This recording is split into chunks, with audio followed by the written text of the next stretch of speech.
Hello students, welcome to law excellence IAS academy.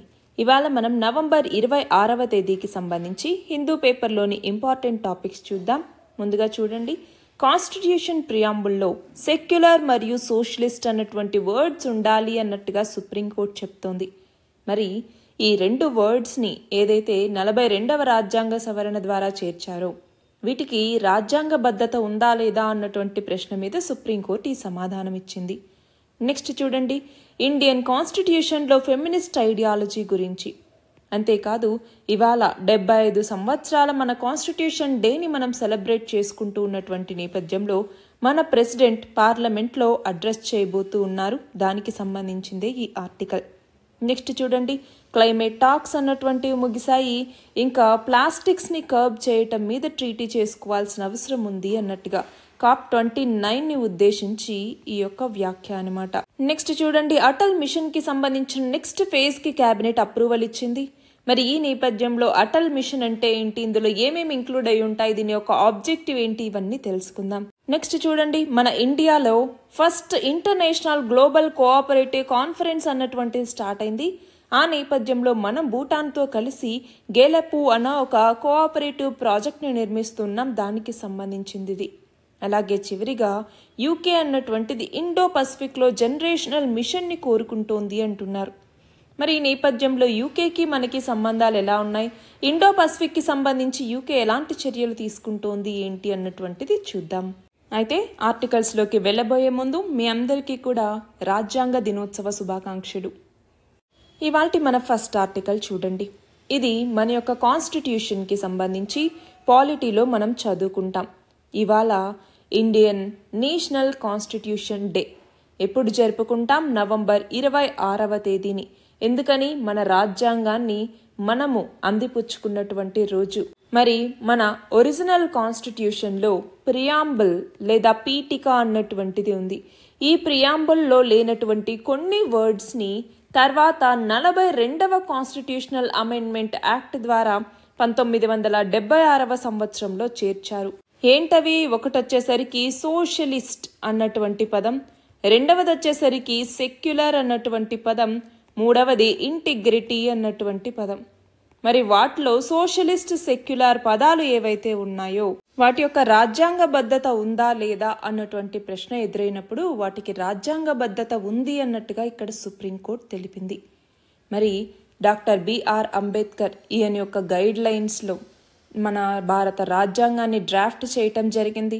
Secularism, sovereignty, democracy, equality, justice, Liberty, fraternity వీటన్నింటినీ కూడా మన భారతదేశ పౌరులందరికీ అందిస్తోంది మన యొక్క రాజ్యాంగం.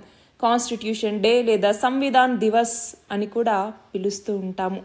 మరి ఈ నేపథ్యంలో మన యొక్క కాన్స్టిట్యూషనల్ లీడర్స్ ఎవరైతే ఉన్నారో వాళ్ళకి మనం గౌరవాన్ని ఇస్తూ మన ఫండమెంటల్ రైట్స్, డైరెక్టివ్ ప్రిన్సిపల్స్, అలాగే గవర్నెన్స్ స్ట్రక్చర్ వీటన్నింటినీ కలిగి ఉన్నటువంటి ఆ కోర్ ప్రిన్సిపల్స్ మరియు వాల్యూస్ ఏవైతే ఉన్నాయో కాన్స్టిట్యూషన్లో ఆ వాల్యూస్ని అప్హోల్డ్ చేసుకుంటూ మనం మన యొక్క కాన్స్టిట్యూషన్కి సంబంధించి అందులో ఉన్న రైట్స్ మరియు డ్యూటీస్ గురించి అవేర్నెస్ని క్రియేట్ చేస్తూ మన ఫ్యూచర్ జనరేషన్స్కి ఇన్స్పిరేషన్ని కలిగించాలన్నటువంటి లక్ష్యంతోనే మన యొక్క కాన్స్టిట్యూషన్ డేని మనం నిర్వహించుకుంటూ ఉన్నాము. మన నెక్స్ట్ ఆర్టికల్ చూడండి. మన ఇండియన్ కాన్స్టిట్యూషన్కి సంబంధించి ఫెమినిస్ట్ ఐడియాలజీ కూడా ఉంది. మన భారత రాజ్యాంగానికి ఓన్లీ ఫౌండింగ్ ఫాదర్స్ మాత్రమే కాదు, ఫౌండింగ్ మదర్స్ కూడా ఉన్నారు. వాళ్ళని కూడా మనం మర్చిపోకూడదు అన్నటువంటి కంటెక్స్ట్లో ఈ ఆర్టికల్ ఇచ్చారనమాట. అలాగే ఇవాళ మన రాష్ట్రపతి 75 సంవత్సరాల మన రాజ్యాంగ దినోత్సవాన్ని పురస్కరించుకొని పార్లమెంట్లో ఉపన్యాసం ఇవ్వబోతూ ఉన్నారు. సరే, మరి ఇప్పుడు మనం గమనించాలి, మన రాజ్యాంగంలో ఉమెన్ యొక్క రోల్ ఏంటి మన కాన్స్టిట్యూషన్ని డ్రాఫ్ట్ చేయటంలో. మనం ఎప్పుడు founding fathers of the constitution అంటూ ఉంటాం, but founding mothers of the constitution అన్నటువంటి వర్డ్ని ఫస్ట్ ఎవరు వాడారు అన్నటువంటిది కూడా మనకి తెలియాలి. చూడండి, కాన్స్టిట్యూయెంట్ అసెంబ్లీలో ఉన్నటువంటి ఉమెన్ మెంబర్స్ వీళ్ళందరూ కూడా. అయితే ఇందాక నేను అన్నట్టుగా కాన్స్టిట్యూషన్లో ఫౌండింగ్ ఫాదర్స్ అనేసి ఎప్పటి నుంచో పిలుస్తూ ఉండేవాళ్ళం, కానీ 2018వ సంవత్సరంలో ఫౌండింగ్ మదర్స్ అన్నటువంటి పదాన్ని కూడా ఫస్ట్ టైం వాడటం జరిగింది. మరి ఈ టర్మ్ని కనుక్కున్నటువంటి వ్యక్తి ఎవరు అంటే justice DY Chandrachud. Justice DY Chandrachud మొదటిసారిగా 2018వ సంవత్సరంలో కాన్స్టిట్యూషన్కి సంబంధించి ఫౌండింగ్ మదర్స్ అన్నట్టుగా అన్నారు. సో మన ఇండియన్ కాన్స్టిట్యూషన్ యొక్క షేప్ ఏదైతే ఉందో దాన్ని పదిలపరచటంలో ఉమెన్ యొక్క రోల్ ఏదైతే క్రూషియల్గా ఉందో దాన్ని రికగ్నైజ్ చేస్తూ ఈ వర్డ్ని వాడారనమాట. మరి ఇప్పుడు మనం గమనిద్దాం మన భారత రాజ్యాంగానికి సంబంధించి. చూడండి, బిఆర్ అంబేద్కర్ కావచ్చు, కేఎం మున్షి కావచ్చు, అల్లాడి కృష్ణస్వామి అయ్యర్ కావచ్చు, అలా వీళ్ళందరూ కూడా చాలా ఇంపార్టెంట్ రోల్ని ప్లే చేసినటువంటి వ్యక్తులు.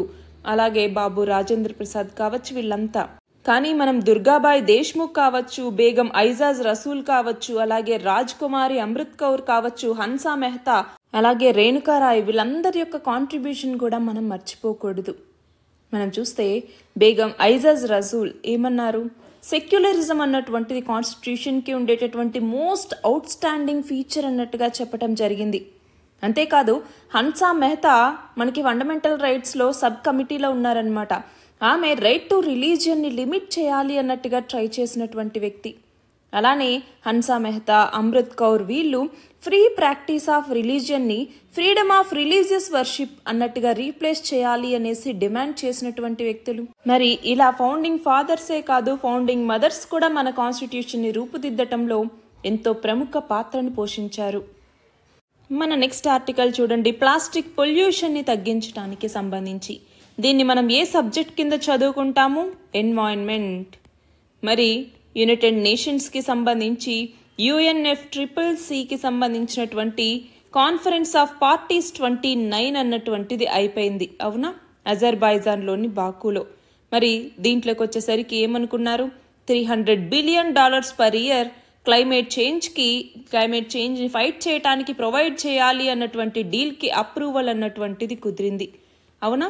మరి ఈ నేపథ్యంలో ఇప్పుడు poorer countries global climate temperatures ఏవైతే పెరుగుతూ ఉన్నాయో వాటిని మేనేజ్ చేసుకోవటానికి ఇది ఉపయోగపడుతుంది. అయితే ఇప్పుడు సౌత్ కొరియాలో ఉన్నటువంటి బూసన్ అన్నటువంటి ప్రాంతంలో ఇప్పుడు గ్లోబల్ నెగోషియేటర్స్ అందరూ ఒక చోటికి చేరారు. ఇక్కడ ఇప్పుడు ఏమవుతోంది అంటే గ్లోబల్ ప్లాస్టిక్స్ సమ్మిట్ అన్నటువంటిది స్టార్ట్ అయింది. అయితే మనందరికీ తెలుసు, మనం ప్యారిస్ క్లైమేట్ అగ్రిమెంట్ అనేసి ఎప్పుడు కుదుర్చుకోవటం జరిగింది, COP21 లేదా 2015లో. దీని ప్రకారం ఏంటి, 2100వ సంవత్సరానికల్లా క్లైమేట్ టెంపరేచర్స్ని 1.5 డిగ్రీ సెల్సియస్కి తగ్గించాలి అనేసి.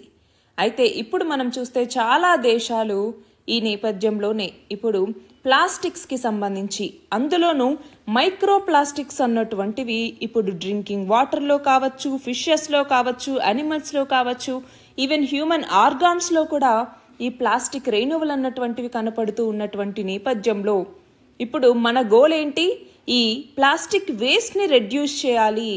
మరి ఎలా రెడ్యూస్ చేస్తారు అంటే రీయూజ్ చేయటం, అలానే రీసైకిల్ చేయటం.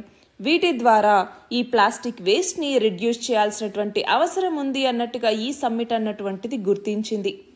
మరి ఈ నేపథ్యంలోనే ఇప్పుడు అంబిషియస్ ప్లాస్టిక్ ట్రీటీ అన్నటువంటిది ఇక్కడ కుదురుతుందా లేదా అన్నటువంటిది ఇప్పుడు మన ముందున్నటువంటి ప్రశ్న. మన నెక్స్ట్ ఆర్టికల్ చూడండి, క్యాబినెట్ అటల్ మిషన్కి సంబంధించిన నెక్స్ట్ ఫేజ్కి అప్రూవల్ ఇవ్వటం జరిగింది. మరి ఈ అటల్ మిషన్ లేదా అటల్ ఇన్నోవేషన్ మిషన్ అంటూ ఉంటాం. అటల్ ఇన్నోవేషన్ మిషన్ని ఎవరు ఇంప్లిమెంట్ చేస్తారు, నీతి ఆయోగ్ అన్నటువంటిది ప్లానింగ్ కమిషన్ నేపథ్యంలో తీసుకొచ్చినటువంటి ఈ నీతి ఆయోగ్ అనే థింక్ ట్యాంక్ అటల్ ఇన్నోవేషన్ మిషన్ని ఇంప్లిమెంట్ చేసే బాధ్యతని కలిగి ఉంటుంది. మరి దీనికి 2028వ సంవత్సరం మార్చి 31 వరకు టైంని ఇవ్వటం జరిగింది. అంతేకాదు దీనికి ఇచ్చినటువంటి ఫండ్స్ వచ్చేసరికి మొత్తం 2750 కోట్ల రూపాయలు అలకేట్ చేశారన్నమాట. మరి ఇది మాత్రమే కాదు, 1 నేషన్ 1 సబ్స్క్రిప్షన్ అన్నటువంటి స్కీమ్ని కూడా యూనియన్ క్యాబినెట్ అప్రూవ్ చేసింది. దీని ద్వారా నేషన్ వైడ్గా ఏవైతే రీసెర్చ్ ఆర్టికల్స్ కానీ జర్నల్స్ కానీ పబ్లిష్ అవుతూ ఉంటాయో వాటి యొక్క యాక్సెస్ని అందుబాటులోకి తీసుకురావటం కోసం తీసుకొచ్చిందే 1 నేషన్ 1 సబ్స్క్రిప్షన్ అన్నమాట. అయితే ఇప్పుడు అటల్ ఇన్నోవేషన్ మిషన్ అన్నటువంటిది ఇక్కడ మనం చూస్తే దీని ఆబ్జెక్టివ్స్ ఏంటి చూడండి. ఒకటి, ఇన్నోవేషన్ ఎకోసిస్టమ్ని మన ఇండియాలో పెంచడం కోసం. అట్లానే డిఫరెంట్ స్టేక్ హోల్డర్స్ కావాల్సినటువంటి ప్లాట్ఫామ్ మరియు కొలాబరేషన్ ఆపర్చునిటీస్ని ప్రొవైడ్ చేయడానికి, అలానే మనకి డిఫరెంట్ స్టేక్ హోల్డర్స్ ఇన్నోవేషన్ చైన్లో బెస్ట్ ప్రాక్టీసెస్ని అడాప్ట్ చేసుకోవటానికి, అలానే పాలసీ ఇన్పుట్స్ని అందించడానికి ఉపయోగపడుతుంది. నాలెడ్జ్ ఇన్పుట్స్కి సంబంధించి అవేర్నెస్ని క్రియేట్ చేయడానికి ఇన్నోవేషన్ ఛాలెంజెస్ని తీసుకురావటం వీటన్నింటికి ఉపయోగపడుతుంది.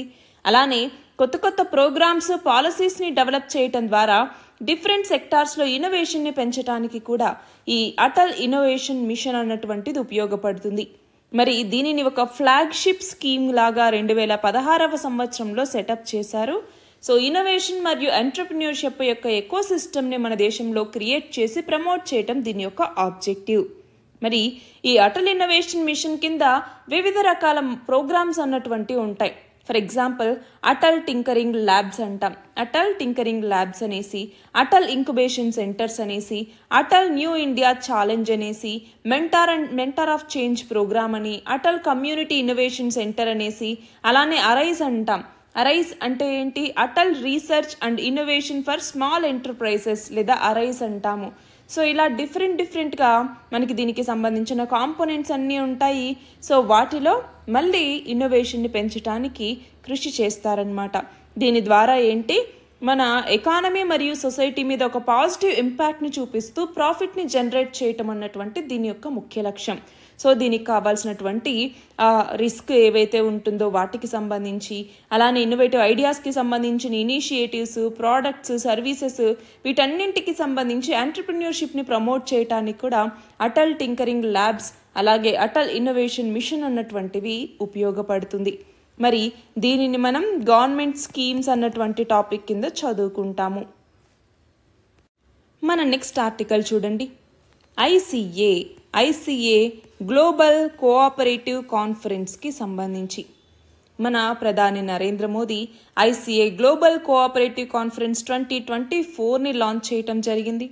ఇది మాత్రమే కాదు, 2025వ సంవత్సరాన్ని United Nations International Year of Cooperatives అన్నట్టుగా గుర్తించటం జరిగింది. సో వీటిని భారత మండపం ఏదైతే న్యూఢిల్లీలో ఉందో అక్కడ ఇనాగ్రేట్ చేశారు. మరి మనం గమనించాలి, 1895వ సంవత్సరంలో ఫస్ట్ టైం కోఆపరేటివ్ కాంగ్రెస్ అనేసి లండన్లో ఏర్పాటు చేశారనమాట. మరి ఇది one of the oldest NGOs. దాదాపు 1 బిలియన్ కోఆపరేటివ్ మెంబర్స్ని గ్లోబల్గా 105 దేశాల్లో కలిగి ఉంది. అదేంటి? ఇంటర్నేషనల్ కోఆపరేటివ్ అలయన్స్ అన్నటువంటిది. మరి ఈ ఇంటర్నేషనల్ కోఆపరేటివ్ అలయన్స్కి సంబంధించిన ఫస్ట్ గ్లోబల్ కోఆపరేటివ్ కాన్ఫరెన్స్ ఇది. మరి ఈ ఇంటర్నేషనల్ కోఆపరేటివ్ అలయన్స్ యొక్క హెడ్ క్వార్టర్స్ ఎక్కడ ఉంది అంటే బ్రస్సెల్స్ ఎక్కడ ఉంది? బెల్జియంలో ఉంది.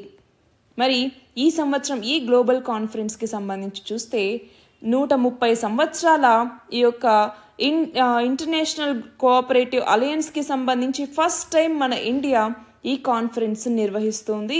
ఎక్కడ అంటే ఢిల్లీలో. గుర్తుంచుకోవాలి. ఆర్గనైజర్స్ ఎవరు అనుకుంటే కనుక అప్పుడు ఇఫ్కో అంటే ఏంటి? Indian farmers fertilisers cooperative limited, అలానే ఐసిఏ, అలాగే ఇంకా మిగతా కోఆపరేటివ్ ఎంటిటీస్ అనమాట.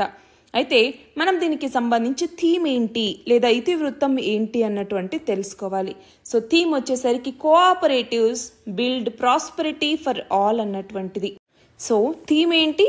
ఈ ఫస్ట్ ఇంటర్నేషనల్ గ్లోబల్ కాన్ఫరెన్స్ యొక్క థీమ్ కోఆపరేటివ్స్ బిల్డ్ ప్రాస్పెరిటీ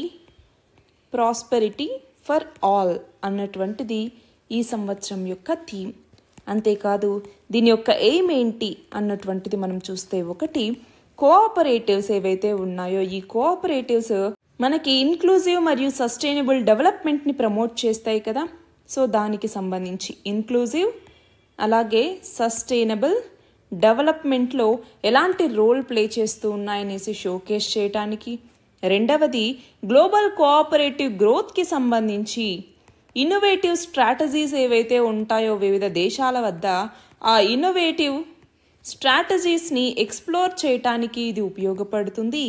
అలానే ఇందాక అనుకున్నామా, UN International Year of cooperatives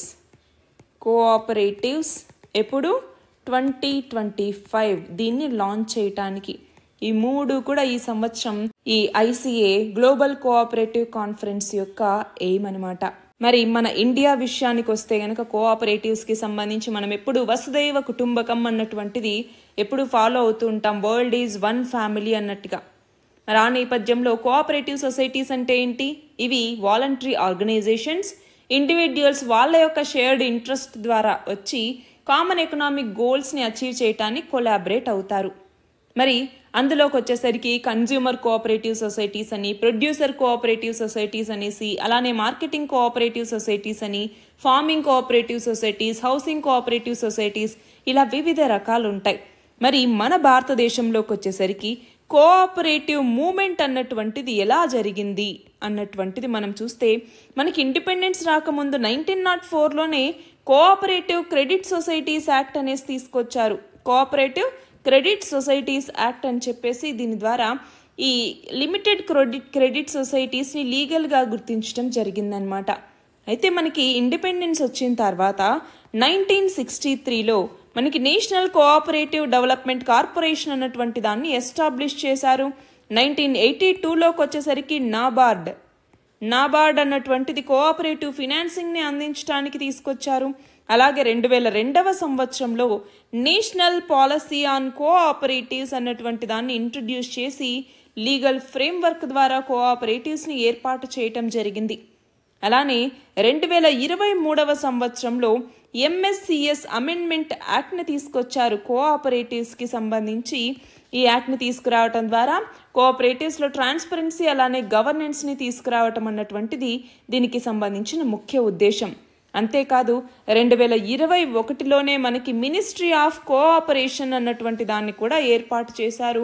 so ఇది వివిధ స్కీమ్స్ని లాంచ్ చేసి వాటిలో ఈ సెక్టార్ని మోడర్నైజ్ చేయాలి అన్నట్టుగా చూస్తోంది. ఫర్ ఎగ్జాంపుల్ మోడల్ బైలాస్ అనేసి ఈ ప్రైమరీ అగ్రికల్చరల్ క్రెడిట్ సొసైటీకి తీసుకురావటం, అలానే కామన్ సర్వీసెస్ సెంటర్స్కి ఇలాంటి ప్యాక్స్ని తీసుకురావటం, ప్రధానమంత్రి భారతీయ జనౌషధి కేంద్రాస్ని ఏర్పాటు చేయటం ఈ యొక్క కోఆపరేటివ్ సెక్టార్ ద్వారా, ఇలా అన్నమాట.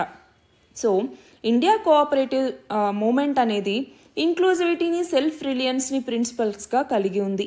మరి ఇలాంటి నేపథ్యంలో రూరల్ డెవలప్మెంట్ కావాలి అన్నా, ఎకనామిక్ ఎంపవర్మెంట్ రావాలి అన్నా, మన భారతదేశం ఈక్విటబుల్ గ్రోత్ని అచీవ్ చేయాలి అన్నా కూడా కోఆపరేటివ్స్ అన్నటువంటివి చాలా ఇంపార్టెంట్ రోల్ని ప్లే చేయటం జరుగుతుంది.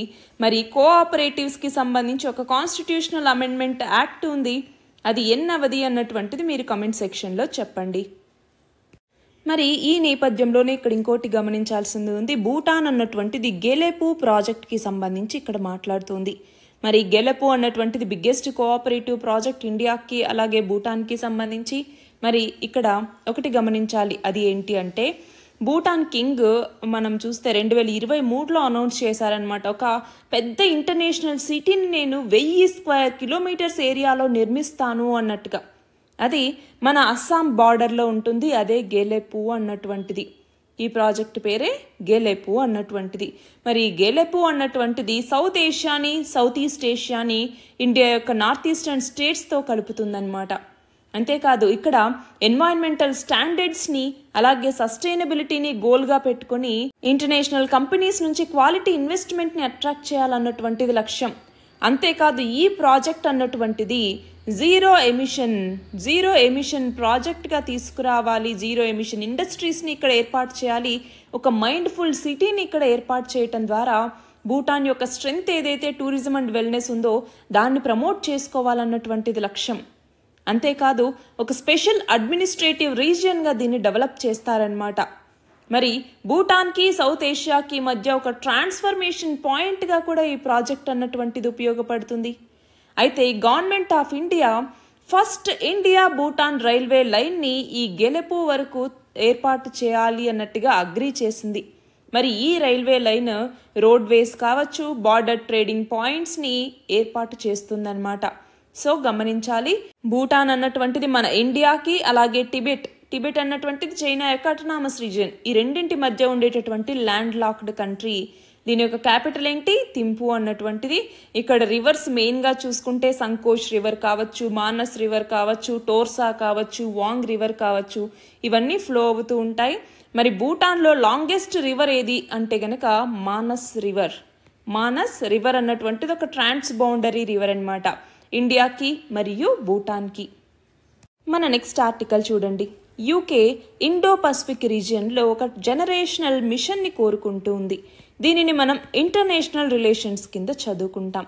అయితే యూకేలో లేబర్ పార్టీ అధికారంలోకి వచ్చి 4 నెలలైనటువంటి నేపథ్యంలో రీసెంట్గా ఏమైంది, ఇండియా, ఆస్ట్రేలియా అలానే సింగపూర్, అలానే సింగపూర్ ఈ 3 దేశాలకి సంబంధించినటువంటి హై కమిషన్స్తో సెకండ్ ఇండో పసిఫిక్ కాన్ఫరెన్స్ని ఆర్గనైజ్ చేయటం జరిగింది. మరి ఇందులో వీళ్ళు ఏమన్నారు అంటే, మేము ఇండో పసిఫిక్ రీజియన్లో ఒక లాంగ్ టర్మ్ స్ట్రాటజీని ఫాలో అవ్వాలి అనుకుంటున్నాము. అంతేకాదు ఇండో పసిఫిక్ రీజన్ అన్నటువంటిది ఒక రూల్స్ బేస్డ్ ఇంటర్నేషనల్ సిస్టమ్ని ఫాలో అవ్వాలి అనేసి కూడా మేము కోరుకుంటున్నాం అన్నట్టుగా చెప్పడం జరిగింది. ఎందుకు అంటే ఇప్పుడు ఏషియాన్ దేశాలన్నీ ఈ యొక్క ఇండో పసిఫిక్ రీజియన్లోనే ఉంటున్నాయి, అలానే క్వాడ్ దేశాలన్నీ ఇండో పసిఫిక్ రీజియన్లోనే ఉంటున్నాయి. మరి ఈ నేపథ్యంలో ఈ దేశాలు చాలా ప్రాముఖ్యత కలిగి ఉన్నాయి. మరి ఈ నేపథ్యంలోనే ఇటు ఇండో పసిఫిక్ కావచ్చు, ఇటు యూరో అట్లాంటిక్ కావచ్చు, ఇవి ఇన్సెపరబుల్ అన్నట్టుగా ఇక్కడ యూకే మాట్లాడుతుంది. అంతేకాదు ఇప్పుడు మనం చూస్తే ఈ డైలాగ్కి సంబంధించి ఇండియా అన్నటువంటిది చాలా స్పెషల్గా ఉందన్నమాట. క్లైమేట్ చేంజ్కి సంబంధించి, సస్టైనబుల్ డెవలప్మెంట్కి సంబంధించి, టెక్నాలజీ, ఎడ్యుకేషన్, హెల్త్ వీటన్నింటిలోనూ ఇండియాకి ఒక యూనిక్ ప్లేస్ని ఈ మీటింగ్లో ఇవ్వటం జరిగింది. అంతేకాదు యూకే అప్రోచ్ అన్నటువంటిది చైనా వైపుగా 3 C's రూపంలో ఉంది అన్నట్టుగా వీళ్ళు చెప్తూ ఉన్నారు. ఏంటి ఆ 3 C's? అందులో ఒకటి వచ్చేసరికి కంపీట్ అన్నటువంటిది కాంపిటీషన్కి సంబంధించి, రెండవది కోఆపరేట్ అంటే ఏంటి సహకారానికి సంబంధించి, మూడవది వచ్చేసరికి ఛాలెంజ్ సవాళ్ళకి సంబంధించి. ఈ 3 C's రూపంలో ఇప్పుడు చైనాతో మా రిలేషన్ ఉంటుంది అన్నట్టుగా చెప్పడం జరిగింది. అంతేకాదు యూకే మరియు చైనా ఇవి రెండూ కూడా యునైటెడ్ నేషన్ సెక్యూరిటీ కౌన్సిల్స్లో ఫెలో మెంబర్స్గా ఉన్నారు కాబట్టి ఆ 2 దేశాలతో ఛాలెంజెస్ ఉంటాయి, కోఆపరేషన్ ఉండాలి, అలానే కాంపిటీషన్ అన్నటువంటిది కూడా ఉంటుంది. మరి ఇప్పుడు మనం గమనించాలి, ఇప్పుడు గ్లోబల్గా కూడా నాట్ ఓన్లీ ఇండో పసిఫిక్, గ్లోబల్గా కూడా సెక్యూరిటీ మరియు ప్రాస్పెరిటీని పెంపొందించడంలో ఇప్పుడు దేశాలన్నీ కూడా ఛాలెంజెస్ని ఫేస్ చేస్తూనే ఉన్నాయి. మరి అలాంటి నేపథ్యంలో ఇటు ఇండో పసిఫిక్ రీజియన్ కావచ్చు, ఇటు యూరో అట్లాంటిక్ లేదా యూరో ఆర్కిటిక్ రీజియన్ కావచ్చు, వీటికి సంబంధించి ఒక కనెక్టెడ్నెస్ అనేది ఉండాలి. వాటిలో ఉన్నటువంటి ఛాలెంజెస్కి సంబంధించి టాక్స్ అన్నటువంటివి పెట్టుకుని ఆ ఛాలెంజెస్ని ఓవర్కమ్ చేసుకుంటూ గ్రోత్ని పొందాల్సినటువంటి అవసరం ఉంది అన్నట్టుగా ఈ ఆర్టికల్. ఇవి ఇవాల్టి ఇంపార్టెంట్ ఆర్టికల్స్. అందరికీ మరొకసారి రాజ్యాంగ దినోత్సవ శుభాకాంక్షలు. All the very best and thank you very much.